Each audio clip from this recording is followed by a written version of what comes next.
was 2027. Advances in biotechnology were helping people improve their physical and mental abilities to an amazing degree. Provided, of course, they had enough money. A new breed of people was emerging, half human, half machine. And in Detroit, at least, not everyone was happy to see it. I'd just landed a job as head of security at Sarif Industries, a cutting-edge biotech firm. David Sarif himself handpicked me for the job, said he needed me to keep his people safe. My ex, Megan Reed, was one of them. Brilliant neuroscientist, Megan had found a way to make augmentation safe and affordable for everyone. All she had to do was present her research to Congress. But the night before her big meeting, my security measures failed. A team of Black Op mercenaries stormed into Sarif headquarters, massacring everyone in sight. 3 of the mercs were heavily augmented walking tanks. Their mission? Take out Megan and her team. I tried to stop them, but their leader tossed me through a plate glass wall. Last thing I heard as his bullets slammed into my brain was Megan's dying scream. I should have died with her. Only I didn't. High-end military-grade enhancements saved my life. The best augmentation Sarif's money could buy. It took me half a year to get a feel for them. Should have taken longer. But 6 months into my recovery, Sarif Industries was attacked again. This time, by a radical group of pro-human purists. Violent, militant, and fanatically opposed to human augmentation. They claimed to be members of Humanity Front, a non-profit organization that wanted the UN to limit biotechnology research. The thugs broke into Sarif's factory and found machinists working overtime on a top-secret military augment called the Typhoon. Sarif sent me to retrieve it, and when I did, I found one of the so-called purists next to it, wired with cerebral implants, trying to download its classified specs. Obviously, something more was going on. The Aug killed himself before I could question him. Sarif ordered me to dig deeper, so with the help of Frank Pritchard, Sarif's head of cybersecurity, I did. Turns out a second hacker had been controlling the Aug's actions from somewhere off-site. Pritchard and I tracked his signal to a secret FEMA internment camp in Detroit. The Black Op mercenaries were there. The same mercs who'd left me for dead 6 months before. Figured they'd try again when they saw me. It wasn't so easy for them this time. I took out the tank named Barrett, even got him to give me a new lead. A penthouse apartment in China. Of course, we both knew it would be a trap in the end.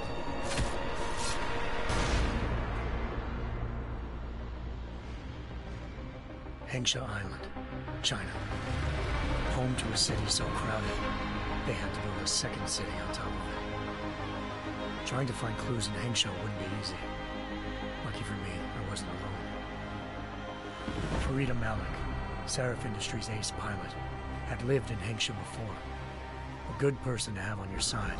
She knew enough about the place to get me around. Malik dropped me in the lower city, close to the penthouse Barrett had told me about. Bell Tower Associates, a private security firm under contract to the Chinese government, had agents tossing the suite when I arrived. Just not for the reason I'd been expecting. Turns out the man who lived there was a criminal hacker named Van Bruggen. The same hacker who'd been remotely controlling the Aug in Sarif's factory. Van Bruggen's panicked decision to force the man to commit suicide had been a mistake. Now his mercenary partners were gunning for him, and I needed to find him before they did. Locating Van Bruggen meant playing nice with the Triads, Hengsha's organized crime lords.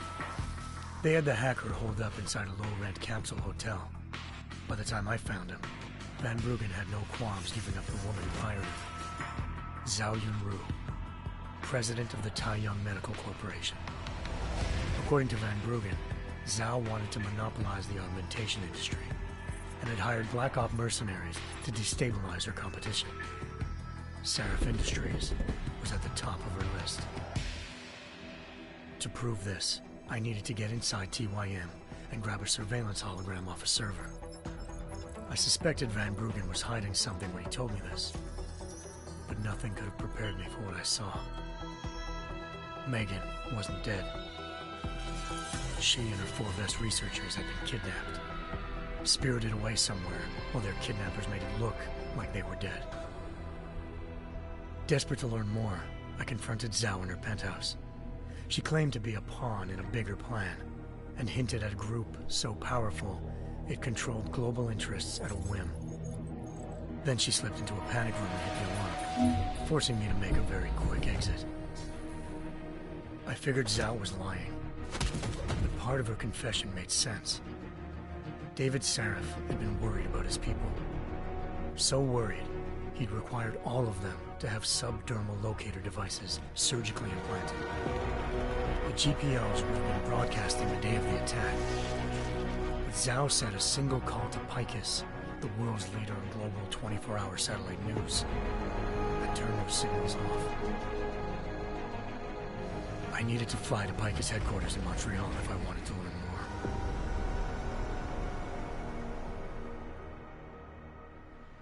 Eliza Cassan, Picus Communications' First Lady of News. Malik thought I was reaching when I told her Eliza was involved in this.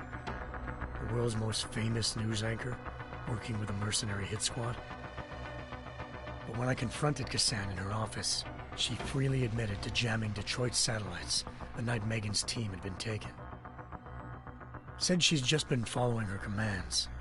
I suspected she wanted to say more. But Black Op mercenaries showed up looking to shut us both down. And just like that, the Eliza I'd been talking to disappeared. The Mercs were led by an augmented killer I'd crossed paths with twice before.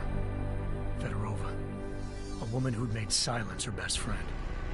She waited for me to track Eliza's transmission to a secret server room underneath the Picus complex, then jumped me from behind. A deadly fight ensued. I made sure she never moved silently again. With Fedorova down, and no one left to keep Eliza quiet, she reappeared. Turns out Picus's First Lady of News wasn't a lady at all. She was a sophisticated AI program, engineered to monitor data streams and control what people believed. Eliza told me the Mercs had brought in a Humanity Front doctor named Isaiah Sandoval to remove the scientist's implanted tracking devices while Detroit's satellites were down. She also told me to speak to David Sarif if I wanted to learn more. By the time Malik and I got back to Detroit, tensions between normal and augmented citizens had reached a flashpoint. Riots were breaking out in several cities, and the UN was being urged to intervene. Sarif was trying hard to convince Hugh Darrow, the inventor-turned-philanthropist who'd once been a leading proponent of enhancement technologies, to help stop a possible regulatory vote. Sarif had a lot riding on Darrow. Megan's discovery would have given millions of people the chance to evolve beyond their normal human abilities, and at the same time catapulted Sarif Industries to the top of the Fortune 500.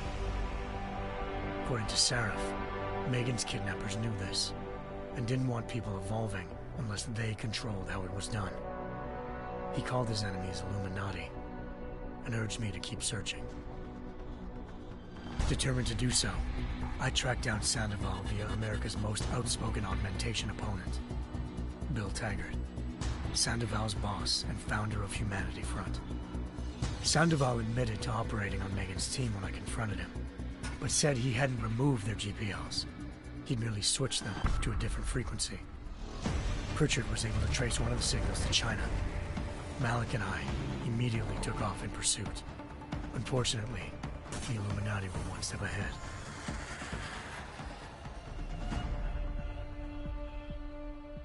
Ambushed. Shot out of the sky by Bell Tower Associates, seconds after entering Hengsha's airspace. Malik's piloting skills saved me. After a tense and bitter struggle, I escaped into Lower Hengsha. The tracking signal I was following led straight to the Triads, or more specifically, to the augmented arm of Tong Si-hung, leader of a gang of augmentation harvesters. Tong said they'd taken the arm off a corpse, which Bell Tower had left at their door, meaning at least one of Sarif's scientists was dead. Maybe not the rest of them, though. Tong pointed me to a port used for human trafficking and helped me slip aboard a bell tower ship. It was sailing to Rifleman Bank Station, a military base in the South China Sea. Bell Tower was holding kidnapped civilians as prisoners there, and using them to perfect the Chiron Project, a human-computer interface that left most of its test subjects dead. My search for Megan would have ended then, if not for a mysterious ally named Quinn. In exchange for my help exposing Bell Tower, he slipped me aboard a second ship headed to Singapore and an Illuminati-run biotech facility called Omega Ranch. 3 of Serif's scientists were there, forced by their captors to create a technology capable of remotely shutting down augmented abilities. Thanks to an emergency recall notice issued by the World Health Organization, millions of people all over the world already had the biochip installed. With the help of the scientists, I tracked Megan to a private section of the ranch.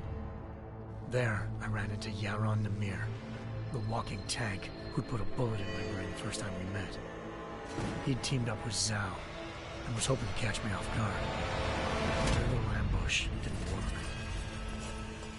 I found Megan in a suite belonging to Hugh Darrow, the billionaire philanthropist who'd Sarif had called on for help.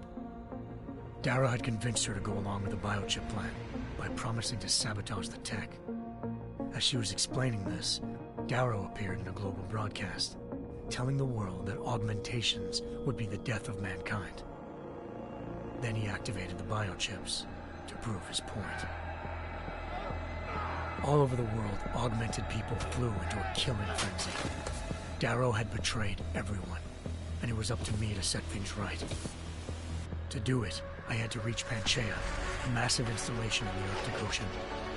As I raced through corridors built by an all-augmented workforce, I saw death and destruction firsthand. By the time I shut down Darrow's broadcast, I knew the damage he'd done. Still, humanity's future remained unclear. How would the world react to this sabotage? Would people ever regain their faith in augmentations again? What would be the Illuminati's next move? Only time will give us the answers.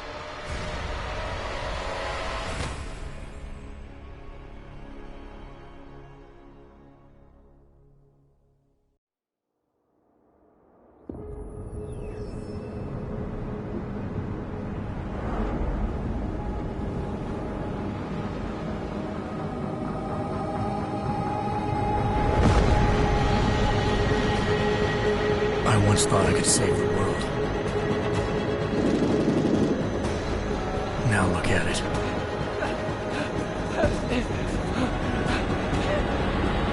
In yet another augmented terror attack, 251 passengers aboard Sister Airlines Flight 451 were killed when an augmented passenger broke into the plane's cockpit and ruthlessly butchered its flight crew.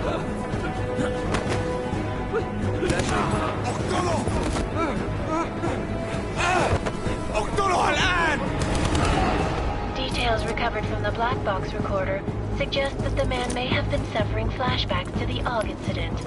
That horrible day 2 years ago when augmented people all over the world flew into a psychotic killing spree, causing the greatest loss of life in recent history. Sometimes, you just have to let go and embrace what you've become. Not gonna go all wonky on us now, Hansa, are you? Well, if I do, McCready, I guarantee you'll never see it coming. Agent Jensen, am I gonna have a problem with you? No, sir. No reason to assume you would. Good, because you are the only augmented operative on this team, and I